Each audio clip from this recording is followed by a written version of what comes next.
An Augusta County Board of Supervisors member explained and defended the county's decision to cancel a Pride event at the library.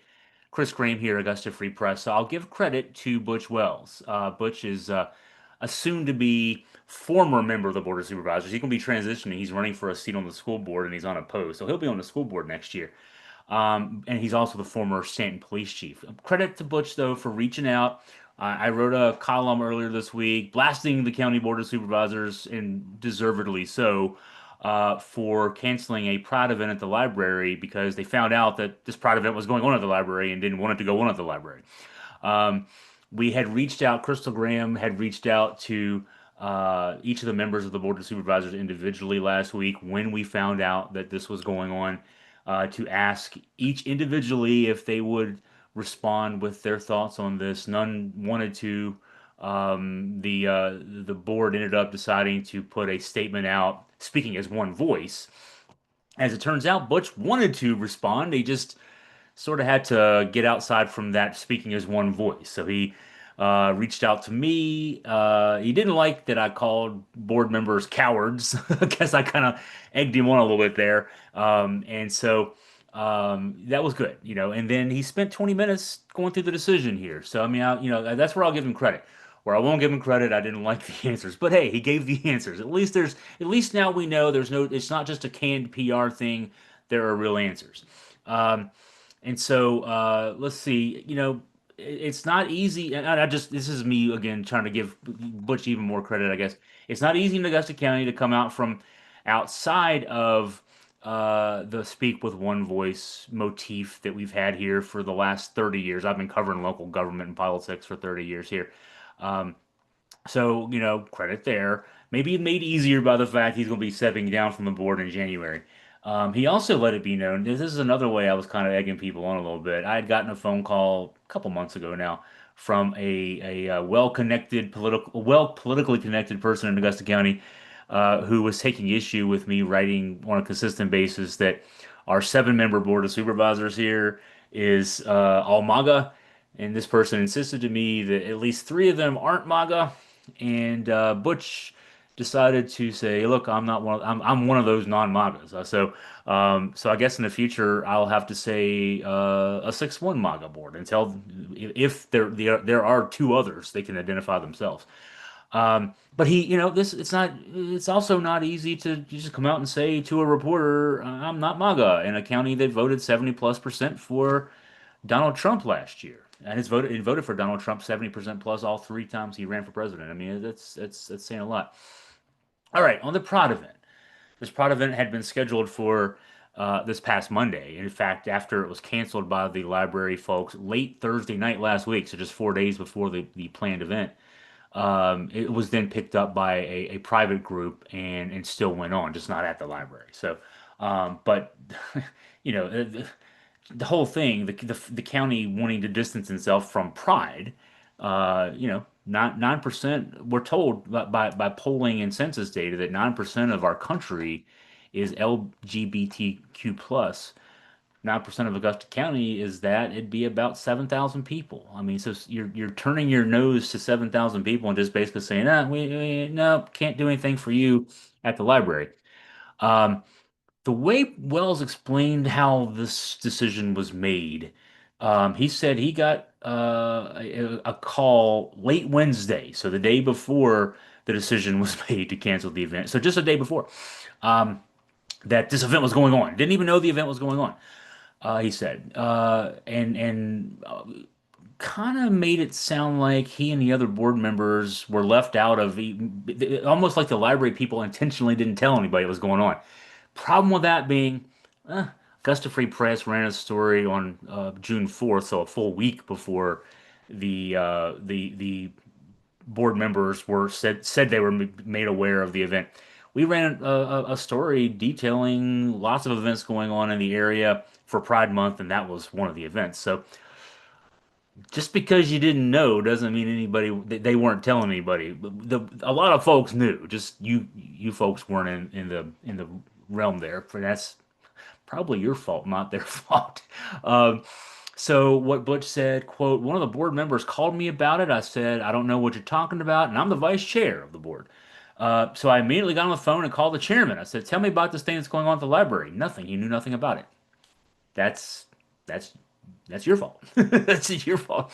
Um, I will say that after the conversation, it made me think I probably need to submit a Freedom of Information Act request, FOIA request, to the county to try to get access to emails and text correspondence between BOS members and the county administration on this because it seems like to me, I just would like to know. I'd like to know what was being said behind the scenes, and it's, I mean, it's our right to know what our leaders are saying about these things because this wasn't something that was dictated from an official meeting. There was no vote taken. It was just, behind the scenes, phone calls, emails, texts, whatever. So it needs to be out in the open. What the actual discussions were.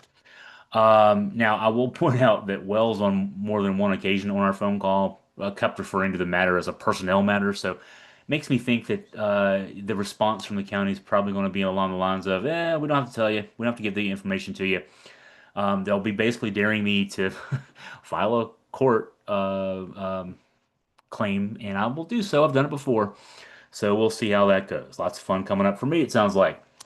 All right, so to this substance, what's the issue here? Why? Okay, there's a Pride Month. There was a Pride Month celebration scheduled at the Augusta County Library this past Monday.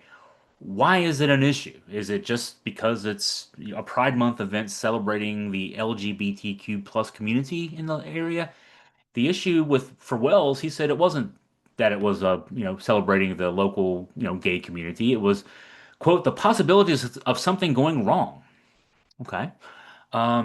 So, quote, has nothing to do with the LGBT community, he said, from my perspective, other than the fact that it's a hot button topic. Okay, so the LGBTQ plus community is a hot button topic.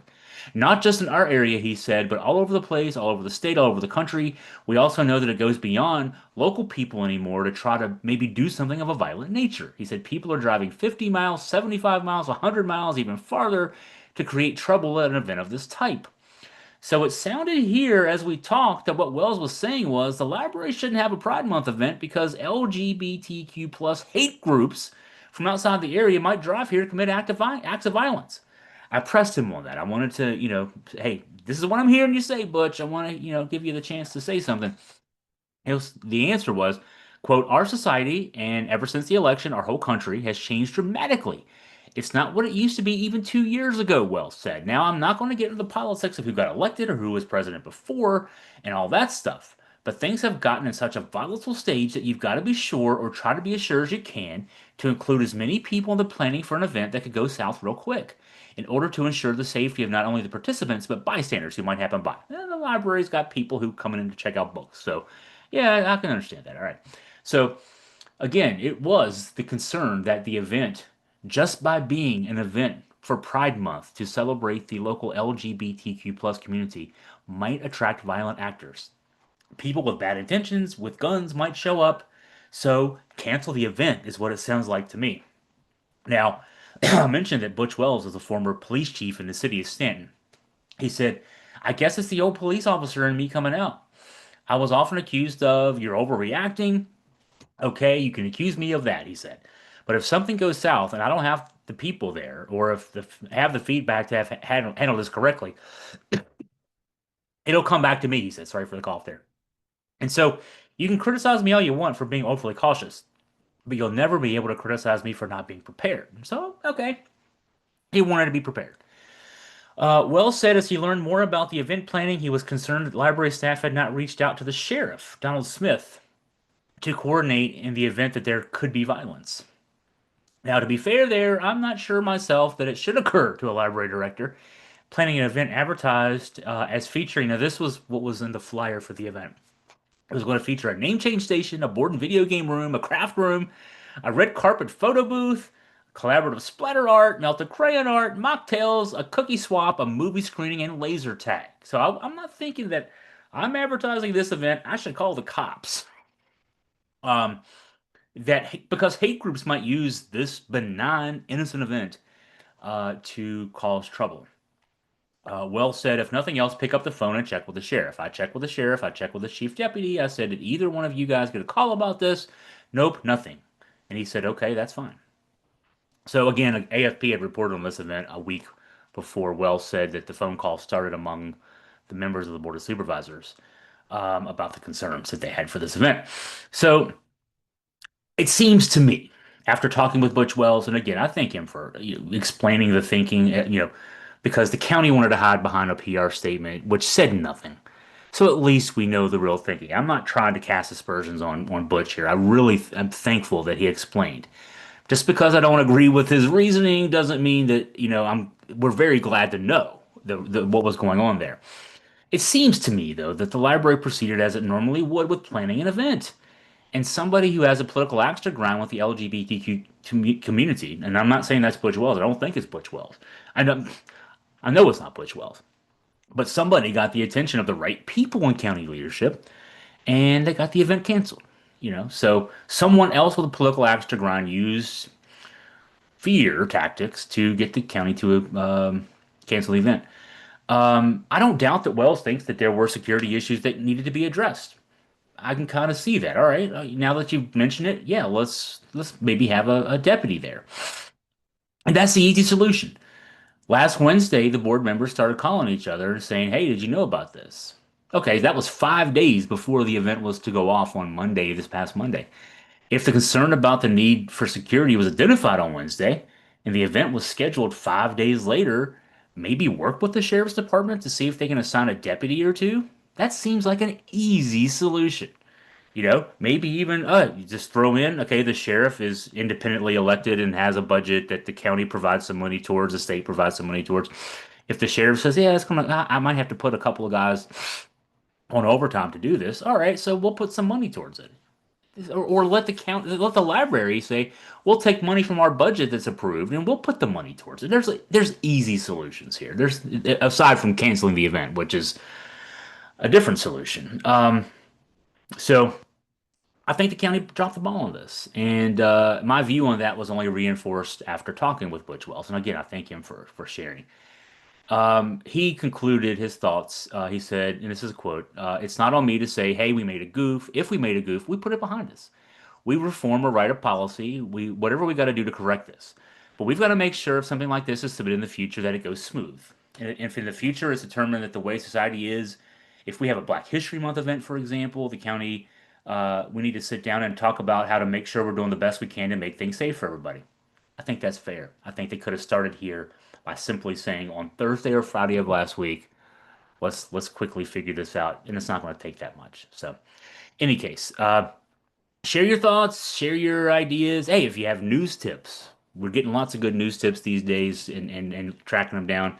Feel free to email me at chris@augustafreepress.com. You can also email Crystal Graham at crystal@augustafreepress.com and our staff writer Rebecca Barnaby at rebecca@augustafreepress.com. We're all waiting to hear what you have ready for us to look into.